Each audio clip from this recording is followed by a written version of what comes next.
Hello दोस्तों, जय श्री कृष्णा, राधे राधे। तो कहिए कैसे हैं आप सभी लोग। आई होप आप सभी अच्छे होंगे, खुश होंगे, सेहतमंद होंगे। जहां भी होंगे अपना अपनों का अच्छे से ख्याल रख रहे होंगे और रखना भी चाहिए। तो यहाँ पे असुरा की फैमिली जो है ना, वो माफी नामे पे दस्तखत करने के लिए तैयार हो गई थी, पर पब्लिकली माफी मांगने के लिए रेडी नहीं है। ये देखिए दोगला जो है, ये इस जंगल राज फैमिली का आप चेहरा। पहली बात तो ये है कि असुरा एक नंबर की थुकचट्टी है, ये तो साबित हो गया। एक नंबर की फट्टू महिला है, ये तो साबित हो गया। क्योंकि पहले तो ये पब्लिक में आकर के ये स्टेटमेंट देती है कि मेरा अंशु से सब कुछ खत्म हो गया, मेरा अंशु से कोई रिश्ता नहीं है, मेरे दो बेटे और एक बेटी है, हम लोग अपनी जिंदगी में खुश हैं। ना ही उसको किसी पार्टी में बुलाती है, ना ही किसी फंक्शन में बुलाती है, ऊपर से उसके ऊपर वीडियो गंदे गंदे और बनवाती है। जब तुमने पब्लिकली ये स्टेटमेंट दे दिया था असुरा कि तुम्हारा जो है अंशु से कोई लेना देना नहीं है, तो तुम उसको ऑफ कैमरा तुम सेटलमेंट क्यों कर रही थी? है थुकचट्टी महिला। जब तुम इतनी ही कॉन्फिडेंट के साथ में आती हो लड़ने के लिए कि हम झुकेगा नहीं साला, तो फिर तुम बैक पैनल जो है उससे समझौता पे दस्तखत क्यों करती हो? उसका फोन तुमने क्यों ऑन करके रखा है? इतना बड़ा झूठ तुम क्यों बोलती हो? ऑडियंस को क्यों बरगलाती हो? तुम ऑडियंस को सच्चाई क्यों नहीं बताती हो कि हाँ भाई हम लोग थूक चट्टे हैं? बार बार झूठ बोलती हो और कितना झूठ बोलोगी? पहली बात तो ये है कि तुम स्वैगी की मम्मी से और स्वैगी से ये बोली कि तुम लोग कोई वीडियो मत बनाओ, हम नहीं बनाएंगे। इसको क्या बोलते हैं? ये सेटलमेंट ही है ना, थूक चट्टी महिला। अगर तुमको सच में उस महिला से कोई ताल्लुक नहीं रखना था, अगर तुमको जूली और स्वेगी पे कोई वीडियो नहीं बनाना था, तो तुमने इतना ज्यादा जो है भब्बड़ मचाया क्यों? तुम डे वन अपने बेटे को रोक लेती, जब वो गंदी तरीके से जो है वो पोस्ट कर रहा था और लाइव कर रहा था, तब तुम्हारा कहाँ गया था होशियारी?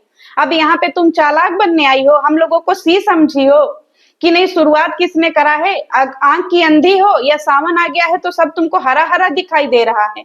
एक बार अपने बेटे का वीडियो और लाइव उठा करके देखो कि तुम्हारा बेटा और क्या कर रहा था उस वीडियो में, उस लाइव में। तुमको हर चीज जो है वो अपने ही फेवर में क्यों दिखती है? मतलब तुम इतनी बड़ी गई गुजरी हो कि तुमको तुम्हारे बेटे की गलती भी क्या दिख रहा है कि वो सही है, और सामने वाले का सच्चाई भी तुमको क्या दिख रहा है कि वो तुम्हें पोक कर रहा है। तुम यहाँ पे क्या सोच करके बैठी हो कि सारी ऑडियंस तुम्हारी तरह जो है गधी है, गवार है?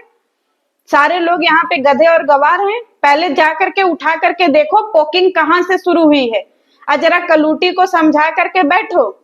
क्योंकि कलूटी जो है उसको तो पहले उसका पति बेरोजगार हो गया है, कुछ खाने पीने को तो है नहीं कलूटी के पास में, तो क्या कर रही है? वाईटी पे आकर के भसड़ मचा रही है। देखो तुम्हारे बेटे और बेटी ने क्या शुरू करा था, क्योंकि सामने वाला बाद में आया था, उससे पहले ही तुम्हारे बेटे ने उसको दुश्मन घोषित कर दिया। ये दुश्मन था? पहले तो बैक पैनल तुम अपनी बीबी को भेजता है उससे बात करने के लिए, उसे उससे जो है वो क्या बोलते हैं, लप्पू चप्पू वाली बातें करने के लिए, और फिर जैसे उसकी भेद खुलती है तो क्या बोलता है, सबूत दो सबूत दो। और तुम आई हो सबूत की देवी की सबूत रखो, हमारी बहू के ऊपर जो है इतना बड़ा लांछन लगा है।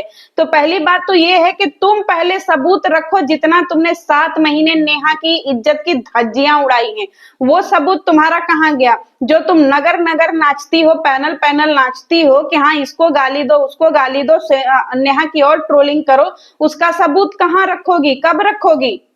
क्या तुम्हारे पास प्रूफ है कि तुम्हारा बेटा जो नेहा के लिए कहा है वो सारी चीजें सही है? क्योंकि तुम लोग ऑडियंस के सामने आ करके बड़ा शेर बनती हो, बहादुर बनती हो, लेकिन बैक पैनल तुम लोग क्या हो, एक नंबर से पू पू हो। तुम लोगों की ना एकदम निकल जाती है पीछे से, ये है तुम्हारी असली औकात, और तुम्हारी यही औकात जिंदगी भर रहेगी, क्योंकि सामने से लड़ने की तुम सब में हिम्मत नहीं है। तो सबसे पहले तुम प्रूफ रखो ना, क्योंकि नेहा के ऊपर जब एलिगेशंस लगा था तो सारा जमाना ने नेहा से प्रूफ मांगा था। तो नेहा जब प्रूफ नहीं कर पाई तो उसको 7 महीने तक क्या हुआ, गालियां पड़ी। तुम अपनी बहू को जो ऑर्केस्ट्रा में भर्ती हुई है, ऑर्केस्ट्रा उसको डांस करा रही हो, तब तुमको शर्म नहीं आ रहा है? हैं? इससे पहले तो तुम्हारी बहू जो है लुलिया लुल्ली नहीं कर रही थी, सामूहिक हनीमून मना करके आई है, वो तुमको नहीं दिख रहा है कि हाँ भाई एक बेडरूम में 2 लोग? सोचो। और फिर दूसरी बात यह है कि तुम्हारी बहू जो नंगपन पे उतरी है वो तुमको दिखाई नहीं देता है, और तुम अपने बहू का जो है कैरेक्टर क्या कर रही हो, ऊपर उठा रही हो। जनता यहाँ पे सी नहीं है, जब अपने पे बात आई तो तुम सबसे सबूत मांगती फिर रही हो, और दूसरे पे बात आए तो तुम फिर वहां पे शेर बहादुर। बेवकूफी अपने पास रखो, यहाँ पे सबूत तुम्हारे घर से आएगा। तुम्हारी बहू पे एलिगेशंस लगा है और तुम्हारी बहू ने ये बात खुद कबूल की है, जो लाइव उसने प्राइवेट कर दी कि हाँ उसने फोन किया है। उस समय तुम अंधी हो गई थी या बहरी हो गई थी या गूंगी हो गई थी, जो तुमको समझ में नहीं आया। हम सब लोगों ने देखा कि तुम्हारी बहू जो है उसमें बोल रही है कि हाँ हमने फोन किया होगा, हमने हेल्प मांगने के लिए फोन किया था। तब तुम कहाँ थी? ये सारे स्टेटमेंट तुम क्यों नहीं सुनती हो? बेमतलब की बातें वाईटी पे आकर के क्यों बरगलाती हो, जिससे ऑडियंस जो है वो पूरी तरीके से झल्ला जाए। पहली बात तो गवारों की माता, अपने बेटे और अपनी बेटी को समझा करके रखो, क्योंकि इन सबसे ज्यादा बेशरम इंसान हमने वाईटी पे नहीं देखा है। और तुम कह रही हो कि मेरा बेटा माफी नहीं मांगेगा, सही बोल रही हो, तुम्हारा बेटा माफी मांगना भी नहीं चाहिए। तुम्हारे बेटे को तो लठ पड़ेंगे, और तुमको भी पता है कैसे लठ पड़ेंगे। तुम्हारे में दम नहीं है कि तुम किसी से अच्छे से लड़ सको, और तुम आती हो कवर अप करने के लिए जी, हैं? तुम आती हो कि मेरा बेटा गलत नहीं है, मेरा बेटा गलत नहीं है, यानी कि तुम हर गलत काम करने के लिए अपने बेटे को जो है उकसाती हो, प्रेरित करती हो। किस टाइप की माँ हो तुम? तुमको शर्म नहीं आता है? और कह रही हो कि जंगल राज फैमिली कोई घंटा नहीं है, जिसका मर्जी होगा वो आकर के बजा देगा। जंगल राज फैमिली घंटा नहीं है, जंगल राज फैमिली वो घंटा है, मंदिर का घंटा बोलियो ना, जंगल राज फैमिली वो घंटा है ना, जिससे हम क्या ही बोले, वो वाला घंटा है। समझ जाओ ऑडियंस, कौन सा वाला घंटा है जिसका सब ठुक करके चले जाते हैं, समझी? तो ऐसा काम ही क्यों करती हो जो तुम लोगों को बजाना पड़े? वाईटी पे और सारी औरतें हैं और सारे परिवार हैं, उनके ऊपर क्यों नहीं वीडियो बनता है? उनके ऊपर क्यों नहीं रिएक्शन बनता है? उनके ऊपर पब्लिक क्यों नहीं जो है भड़कती है? क्योंकि वो सब फैमिली हैं, और तुम लोग फैमिली के नाम पे एक नंबर के धब्बा हो। क्योंकि यूट्यूब को छोड़ करके तुम लोगों के पास कोई रोजगार नहीं है। यूट्यूब नहीं चलाओगी तो तुम खाए बिना मर जाओगी। क्यों? क्योंकि तुमने खुद बताया था कि यूट्यूब से पहले तुम लोगों के घर में चुरचुर भुजिया भी नहीं बनता था। आज आई हो बड़ा रजवाड़ीन बनने जी। हम लोगों से तुम जो है झूठ बोलोगी कि तुम बहुत बड़ी रजवाड़ीन हो। यूट्यूब की कमाई खा खा करके तुम आज यहाँ तक पहुंची हो। नहीं तो अपने ही वीडियो में तुमने वीडियो बनाया था कि तुम किस टाइप की लेडी हो, तुम्हारे घर में कितनी भूखमरी थी। आज तुम अपने नौकरी की बात कर रही हो, मेरे घर में स्कूल है, स्कूल है। जब तुम्हारे घर में स्कूल है तो तुम काहे खाए बिना मर रही थी? और यहाँ पे कह रही हो कंट्रोवर्सी शुरू हो गया है, कंट्रोवर्सी शुरू हो गया है। एक लड़की जो है ये कंट्रोवर्सी शुरू की है, क्योंकि तुम्हारा उस लड़की के बिना काम नहीं चलेगा। तुमको भी पता है कि लोग लतिया करके चले जाएंगे, इसीलिए तुम इतनी ज्यादा बेचैन और बौखला गई हो। अच्छे से बेचैन और बौखला गई हो, क्योंकि तुमको पता है कि हम जब तक अंशु को बीच में नहीं घसीटेंगे तब से ना तुमको व्यूज आएगा, ना तुमको डॉलर मिलेंगे, और ना ही तुमको जो है ना सिंपैथी मिलेगा। तो तुम अंशु को तब भी भुनाती थी, तुम अंशु को इस कंट्रोवर्सी में भी भुना रही हो, क्योंकि अंशु सॉफ्ट टारगेट है। और तुमको पता है कि बिना अंशु के तुम्हारा कुछ गुजारा नहीं है।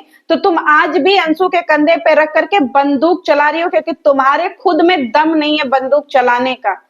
और यहाँ पे बोल रही हो कि तुम की जूली सिंह जो है वो आई है डॉलर कमाने के लिए, और क्या करने के लिए? फेमस होने के लिए। तो तुम यहाँ पे ईटा पत्थर कमा रही हो इतने दिन से, हैं? तुम कमाओ तो सही, और दूसरा तुम्हारी गलतियां गिनाए तो वो जो है तुम्हारे नाम से कमा रहा है। लानत है तुम्हारी जैसी औरतों पे, जो इतना गंदा एग्जाम्पल सेट करती हो तुम लोग वाईटी में, सोसाइटी में। क्योंकि तुम माँ कहलाने लायक ही नहीं हो। अपने आप को यशोदा बोलती थी ना, एक बार गूगल पे सर्च कर लो यशोदा कौन थी और कहाँ थी। हर भगवान, हर देवी देवता तो तुम्हारे घर में ही रखे हैं। शंकर भगवान, कृष्ण भगवान, दुर्गा माँ, छठी मैया, सब तो तुम्हारे घर में है। हबसी औरत दुर्गा माँ की बात करती है, और दुर्गा माँ जैसी एक भी क्वालिटी नहीं है तुम्हारे अंदर। और कब तक जो है तुम अंशु के नाम से जो है डॉलर छापती रहोगी? शादी में भी उसके नाम से डॉलर छापा, और अब भी। तो सीधे सीधे तुम ये बोल दो कि बिना वाईटी के तुम्हारा गुजारा नहीं है। तुम्हारा मुंह खजुआता रहता है हर किसी से लड़ने के लिए, और जो तुम्हारा रूप निकल करके आ रहा है ना, ये है असली असुरा। इसीलिए तुम्हारा नाम असुरा रखा गया था, तुम्हारी हरकतों की वजह से। जो तुम ये अपना रूप निकाल करके आई हो ना, तो अपना झोटा बांध लो। कहीं ऐसा ना हो कि तुम्हारा झोटा जो है किसी दिन तुमको और तुम्हारे बेटे को लेकर के डूब जाए। क्योंकि द्रौपदी का जब झोटा खुला था ना, तो तुमने देख लिया कि क्या हुआ। इसी तरीके से तुम माँ बेटी का जो है ना झोटा खुला हुआ है। हमको लग रहा है वो दिन दूर नहीं जब तुम खुद अपने फैमिली का सर्वनाश करोगी, क्योंकि यहाँ पे ऑडियंस खमखमाई बैठी है। ऑडियंस में से 70% ऑडियंस तुम्हारे खिलाफ है, तुम्हारी फैमिली के खिलाफ है, जो तुम लोगों को पसंद नहीं करती है, तुम लोगों को जड़ से हटाने का जो है क्या कर रही है, मांग कर रही है। और वो तुम लोगों को हटाने के लिए हर वो प्रयास कर रही है जिससे तुम लोग वाईटी से हट जाओ। तो तुमको अगर कुछ करना है ना, तो अपना चैनल बचाना है, तो अपने तरीके से जो है ना तुमको बोलना पड़ेगा। यहाँ हर कोई तुम्हारा गुलाम नहीं है कि तुम जिसको बोलोगे माफी मांगो वो माफी मांग लेगा, जिसको बोलोगे कि तुम खड़े हो जाओ खड़े हो जाएगा, बैठो बैठ जाएगा। ठीक है, वाईटी किसी के बाप का नहीं है, और ये भ्रम में मत रहना। और सबसे बड़ी जाहिल तो मुझे तुम तब लगती हो जब तुम्हें किसी चीज का सहूर नहीं है। जब तुमको सहूर नहीं है ना, तो ओवर स्मार्ट मत बना करो। कौन कहता है कि राजपूताना, मैं दिखाऊं अपने बाल कि राजपूताने के बाल कैसे होते हैं? देखो मैं हूं ना राजपूत, देखो मेरे हैं ना लंबे घने बाल। अब देख ली तुम मेरे लंबे घने बाल, आई हो तुम राजपूत का, तो मैं हूं असली राजपूत कि मेरे लंबे और घने बाल है, बहुत नीचे तक मेरे बाल हैं। तो तुम राजपूतों को जो है ललकारो मत, क्योंकि जातिवाद करना तुमने शुरू किया है, और अगर जातिवाद करोगे तो अच्छे से रेल बन जाएगा तुम्हारा। क्योंकि वाईटी पे ये कुछ सेंसिटिव टॉपिक है जिसके ऊपर बात नहीं करना चाहिए। रही बात ये कि तुम किस तरीके की जाहिल औरत हो, वो तुम्हारी बातों से समझ में आ गया कि असली राजपूत जो होते हैं उनके बाल लंबे होते हैं। मेरे देख लो, असली राजपूत हैं आप, और तुमसे भी एक बित्ता नीचे ही मेरे बाल हैं। इतने बड़े बाल है ना, मेरे घुटने तक बाल थे, हमने अभी ट्रिम करवा दिया। क्यों? क्योंकि इतने लंबे बाल हमसे नहीं संभाले जाते भाई। क्योंकि चोटी जो है पूरी अपने से बनती नहीं है, आधा चोटी अपनी मम्मी से बनवाना पड़ता है, अपनी सासू अम्मा से। तो तुम बात करोगी तो है ना हम असली राजपूत के, हमारे पास बाल भी है और तुमसे गोरा चेहरा भी है। बड़ी आई तुम बात करने वाली, और तुम गंदगी करोगी तो तुमको सुनना पड़ेगा, और माफी तुम्हारे ही फैमिली को मांगो चाहे ना मांगो, क्योंकि तुम लोग जाहिल हो। हम लोगों को, ऑडियंस को तुम्हारा असली चेहरा दिखाना है जो ऑडियंस देख रही है। माफी गया तुम्हारा तेल लेने, अपना माफी अपने पास रखो, हम लोगों को नहीं चाहिए। लेकिन ये भ्रम अपने दिमाग से निकाल दो कि यहाँ पे कोई तुम्हारे सामने झुकेगा नहीं। ठीक है, ऑडियंस को अवेयर करने का काम है, और ऑडियंस अवेयर हो रही है। चलिए मिलते हैं नेक्स्ट वीडियो में दोस्तों। अभी हम घर से बाहर हैं, और इसके बाद इसकी लंका तो लगेगी ही, बहुत तरीके से लगेगी, और कोर्ट कचहरी केस का भी हम अपडेट आपको नेक्स्ट वीडियो में देंगे। वेट करिएगा। जय श्री कृष्णा।